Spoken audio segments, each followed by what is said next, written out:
Hoy quiero traerte un secreto de grandes victorias y un secreto de muchas conquistas en tu vida y también en tu llamamiento.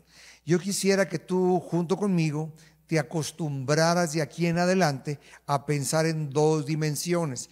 Tienes una vida en la cual Dios te quiere bendecir para que tú la disfrutes, para que tú tengas éxito en todo lo que emprendas, como dice Deuteronomio capítulo 28, que seas bendito en todas tus actividades terrenales. Deuteronomio 28 es un capítulo de muchas promesas. Ese es el reino de Dios, la vida en abundancia que Jesús vino a comprar para nosotros. Esa es nuestra tierra prometida, el conjunto de las promesas de Dios, no importa en cualquier lugar del mundo donde vivamos. Así como en el antiguo Israel hubo una tierra prometida que era una sección física de este planeta, la tierra de Canaán, tierra que fluye leche y miel. Bueno, para nosotros que también somos el Israel de Dios, a nosotros que también somos israelitas y también somos simiente de Abraham en Cristo Jesús, que también somos acreedores de todas las promesas de vida.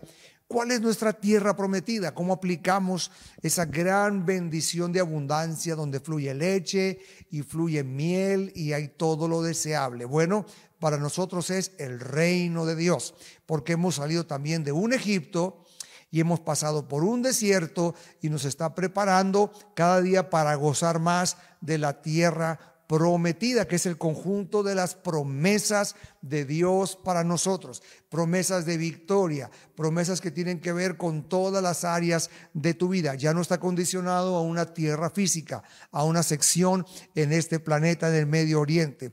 Ahora en cualquier lugar del mundo donde se invoca al Señor, ahí tú y yo tenemos victoria y tenemos el compromiso de la palabra de Dios, de que nosotros en Cristo Jesús y para su gloria y por sus méritos podremos gozar de esa vida abundante. Yo he venido, dijo Jesús, para que tengas vida y vida en abundancia. Esa es la forma de vida que Jesús pagó por nosotros. Bueno, para mí un resumen de esa vida está en el Salmo 103, donde dice: bendice alma mía al Señor y no olvides ninguno de sus beneficios. Él es quien perdona todas tus iniquidades, es el que sana todas tus dolencias. ¿Te estás gozando? ¿Lo estás recibiendo? ¿Lo estás creyendo? Él es el que sana todas tus dolencias, es el que rescata del hoyo tu vida, es el que sacia de bien tu boca, es aquel que hace justicia y derecho a todos los que padecen violencia. Son muchos aspectos de una salvación tan grande, dice Hebreos.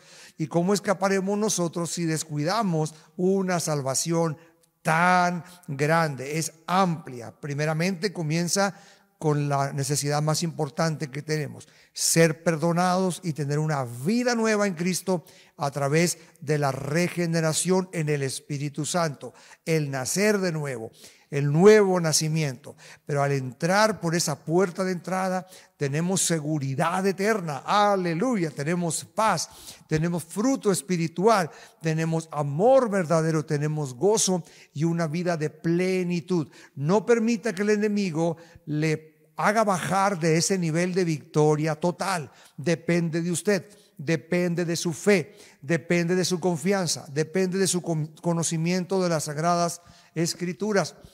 Depende si usted las cree, depende si usted las acepta en Cristo Jesús, depende si usted ahora entiende que es digno por los méritos de Cristo y no se mantiene pensando que es un indigno pecador, porque en Cristo Jesús ya no lo es. Usted es acreedor de las promesas, le pertenecen en Cristo Jesús. Así que revístase por favor de esta revelación.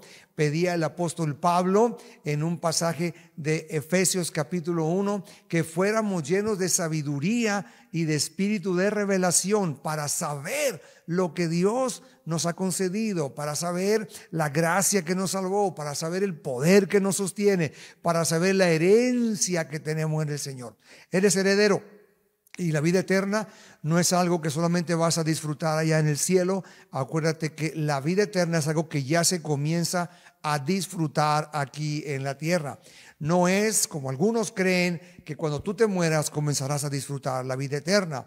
No, si ese fuera el caso no le habría dicho Pablo a Timoteo, echa mano de la vida eterna. Se lo dijo un vivo en vida a otro vivo, echa mano de la vida eterna. La vida eterna es algo que ya tengo, ya está conmigo, ya me lo prometió el Señor y ya me lo entregó. Yo ya vivo para Dios. Usted ya vive para Dios en Cristo Jesús. Pues eche mano entonces de esa relación con Dios, de esa puerta abierta que tiene directamente a la presencia de Dios, para disfrutar a su Padre, para poder hablar ampliamente de lo que necesita, para pedir peticiones y disfrutar plenitud.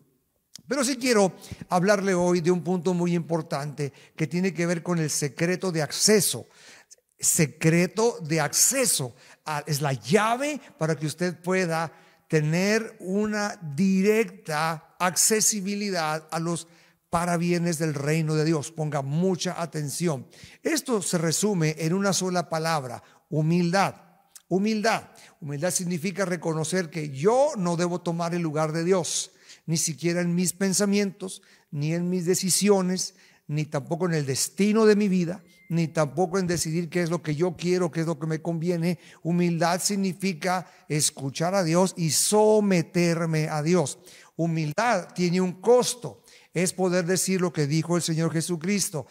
El Señor dijo: no mi voluntad, sino la tuya. Pero también el apóstol Pablo era una persona que se manejaba en humildad, manejaba su propia vida en humillación delante de Dios. Él mismo dijo: ya no vivo yo. Ya no vivo yo, ya no vive el Pablo que mandaba en su propia vida. Ya no vive el Pablo que gobernaba y decidía por sí mismo lo que él quería. Ya no vivo yo. Lo que ahora vivo en la carne, lo vivo en la fe del Hijo de Dios, el cual me amó y se entregó a sí mismo por mí. Humildad, señores, arrodillarnos delante de Dios, no discutir con Dios, no pelear con Dios. No ponerle a Dios las cosas, por así decirlo, difíciles, aunque para Él nada es difícil, cuando Él me pide algo, sino rendirme a Él, no ponerme a discutir con Dios, no cuestionar a Dios, más bien arrodillarme delante de Dios. Esa es la actitud, ser humilde ante Él, no decirle: Dios, yo tengo grandes planes, por favor hazme el favor de ayudarme y bendecir mis planes, mis caprichos, sino decirle: Señor, yo no tengo ya planes, yo vengo a preguntarte cuáles son tus planes para mi vida. Hay un gran secreto en la humildad y Dios quiere que usted se maneje personalmente en esa sencillez. El apóstol Pablo lo dijo claramente también en el libro de Filipenses capítulo 2, en esa carta que le escribe a los discípulos, y les dice: haya pues en ustedes el mismo sentir que hubo en Cristo Jesús, el cual, siendo igual a Dios, no estimó el ser igual a Dios como cosa que aferrarse, sino que por el propósito, por obedecer al Padre, por cumplir el plan del Padre, para que se cumpliera la voluntad, los deseos y anhelos del Padre, el plan maestro eterno del Padre, propósito de las eternidades, se humilló a sí mismo, tomando forma de siervo, se humilló hasta la cruz, se despojó a sí mismo. Sus atributos divinos no los usó durante el tiempo de su humillación aquí en la tierra para funcionar como un humano, porque convenía al propósito. Siendo igual a Dios, no estimó el ser igual a Dios como cosa a que aferrarse, sino que se despojó a sí mismo y tomó lugar de siervo, tomó una forma de siervo. ¿Qué forma tiene usted? Medítelo. ¿Qué forma tiene usted delante de Dios? ¿Cómo se acerca delante de Dios? Dios bendice a los humildes. Dios da gracia a los humildes. Dios aborrece a los soberbios. Dios se aleja de los soberbios. Dios no puede trabajar con la soberbia. Soberbia es la naturaleza satánica. Humildad es la naturaleza de Jesús. Soberbia es lo que tuvo el diablo allá en el cielo cuando se rebeló contra Dios y perdió la batalla. Y fue humillado, porque nadie puede ganarle a Dios, absolutamente nadie. Y humildad es la actitud de Cristo. ¿Qué humildad tiene usted? ¿Cuál es el grado de sencillez que se maneja usted a sí mismo? Y bueno, la humildad es un secreto, porque le va a ayudar a accesar los beneficios de Dios. Dios va a derramar sobre usted esos beneficios. No son cosas que usted procura, busca y alcanza por sus propios méritos. Usted las procura y las busca por la fe, viniendo delante de Dios y saliendo poderoso después de ese cuarto de humilde oración para pelear contra el enemigo y contra sus gigantes. Pero debe primero venir la humillación para que venga entonces su victoria. Quiero leerle un pasaje donde el apóstol Pablo, que fue un hombre grandemente usado por Dios, poderoso instrumento, útil herramienta evangélica en las manos de Dios. Él tenía un secreto, era la humildad. Y quiero leerle un pasaje, aunque hay bastantes en sus cartas que hablan de esta actitud de corazón, pero quiero leerle un pasaje muy particular donde el apóstol Pablo habla de esa humildad. Y quiero ir cerrando con esto, pero quiero que usted, por favor, ponga mucha atención.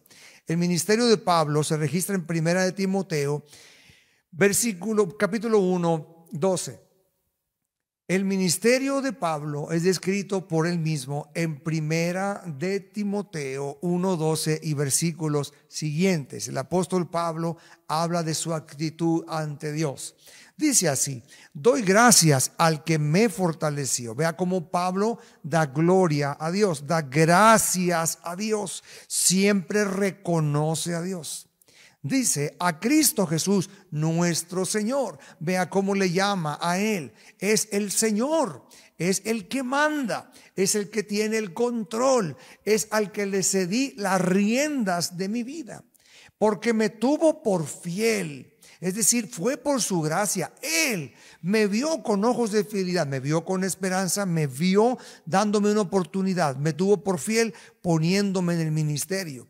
Y me tuvo por fiel no quiere decir que él ya se había ganado esa fidelidad, sino que Jesús le concedió el nombre de fiel, porque Jesús miró que a través del poder del Espíritu Santo podía ser una persona confiable en el ministerio y le dio esa oportunidad. Vea que en el siguiente versículo Él nos está tomando la gloria, Él nos está tomando la alabanza, se la está dando al Señor. Dice: habiendo yo sido antes blasfemo, perseguidor e injuriador. Tres características muy terribles del apóstol Pablo anterior, del Saulo de Tarso. Habiendo yo sido antes blasfemo, perseguidor e injuriador. El primer requisito, voy a darte 3 puntos para lograr ser una persona humilde, que accesa a las bendiciones de Dios y el respaldo de Dios, el apoyo de Dios, la confirmación de Dios, la ayuda de Dios sobre todo lo que haces. Estos 3 puntos son los siguientes. Número 1, yo tengo que acordarme de dónde Dios me sacó. Yo tengo que mantener en mi mente mi historial pasado para que no se me olvide de dónde vengo yo. La humildad va a permanecer contigo mientras te acuerdes quién eras tú, mientras te acuerdes de que eres polvo. Nunca se te olvide que eres polvo, no sea que Dios tenga que intervenir para recordártelo. Mantente sencillo, mantente humilde.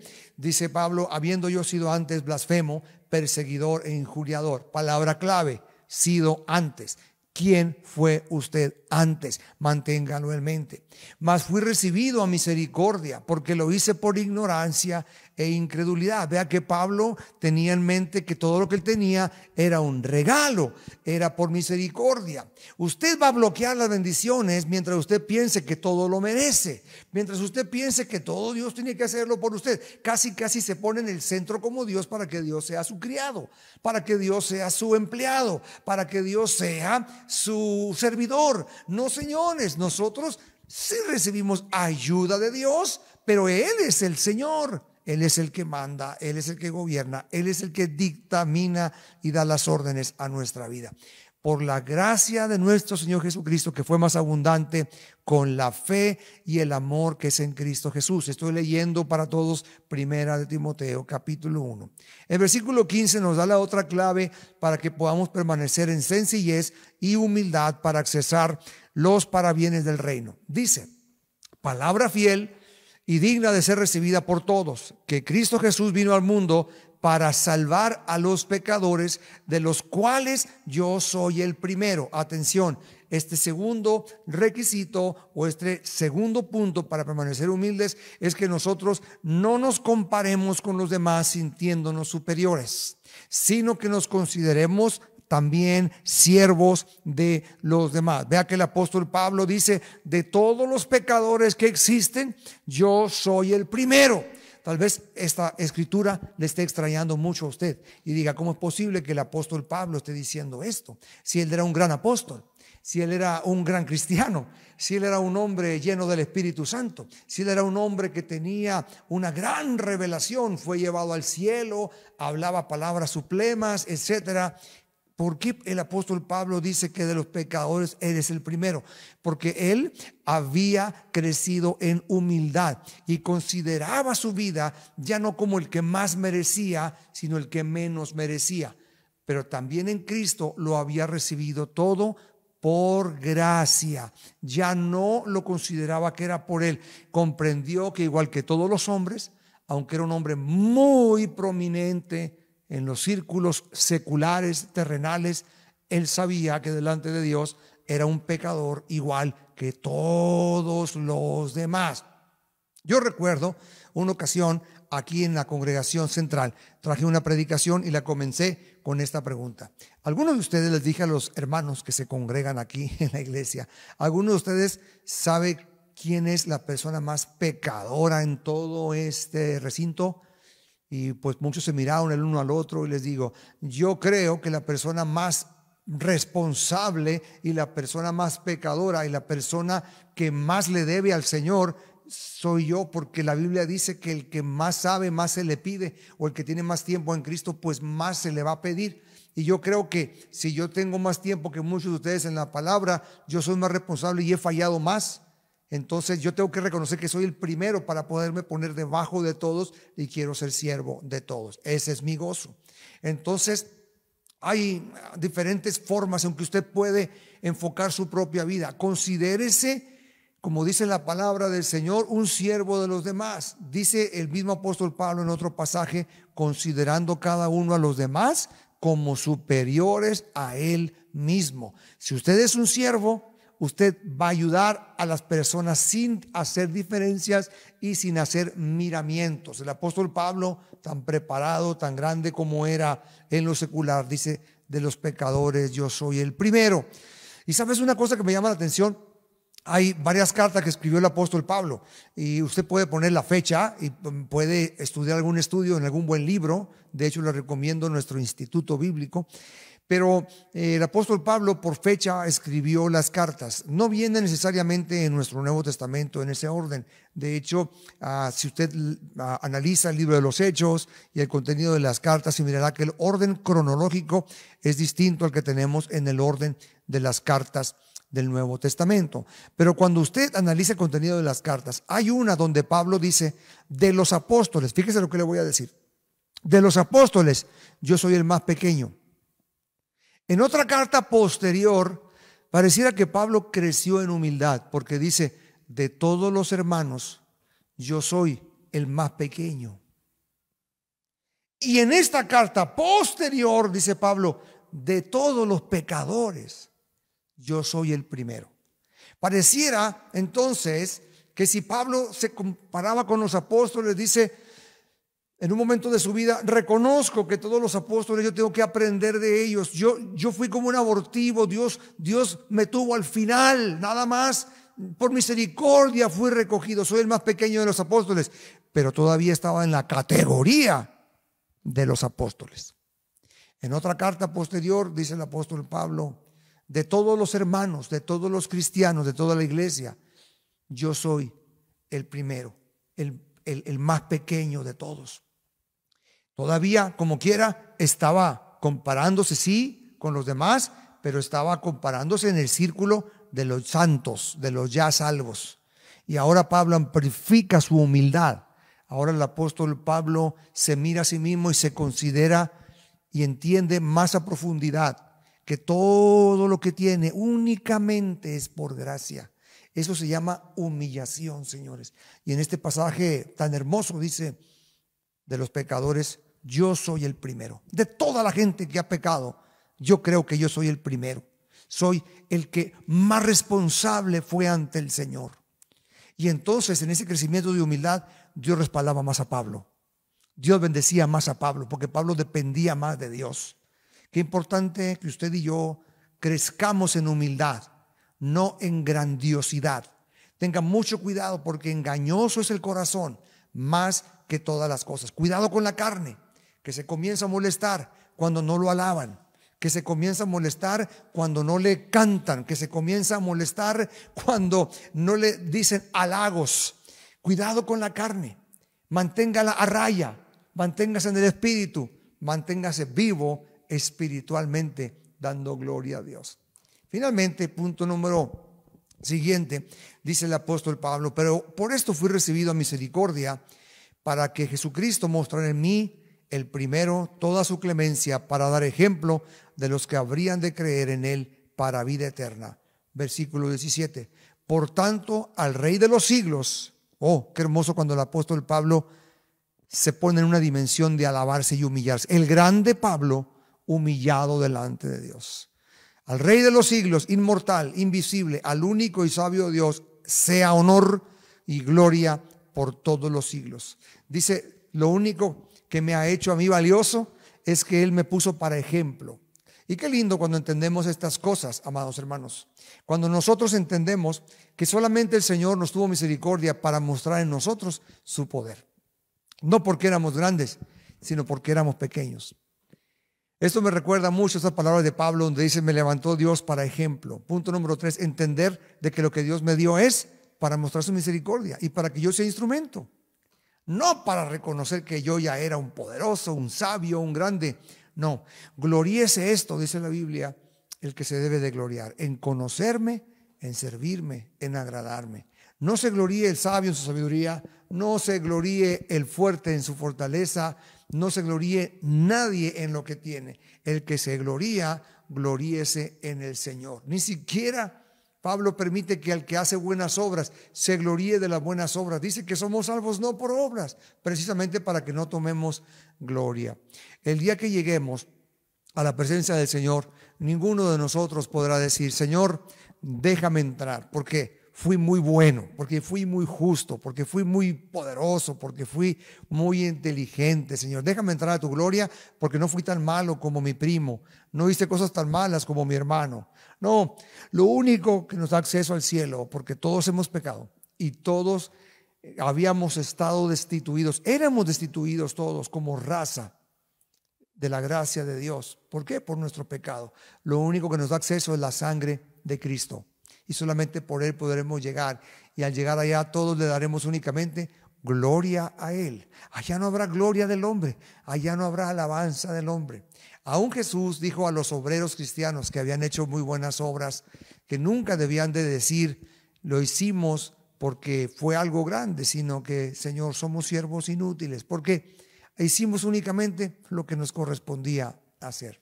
Hoy aprende junto conmigo a darle alabanza, gloria y honor al Señor en tu vida. Mantente arrodillado, que tu carne no le duela cuando no te reconocen, que tu carne no se exalte cuando te reconocen, que tú te goces y le alabes. No esperes que te pague la gente o te pague Dios, no esperes que te pague la iglesia, no esperes que te pague tus buenas acciones. Cristo ya te pagó, Cristo ya te recompensó, Cristo te dio ya la vida eterna. Ser hijo de Dios, no hay mayor título que ese. Le dijo el Señor a su pueblo en el libro de Deuteronomio una palabra muy hermosa: antes que entres a la tierra prometida, acuérdate todo el desierto donde Dios te hizo pasar.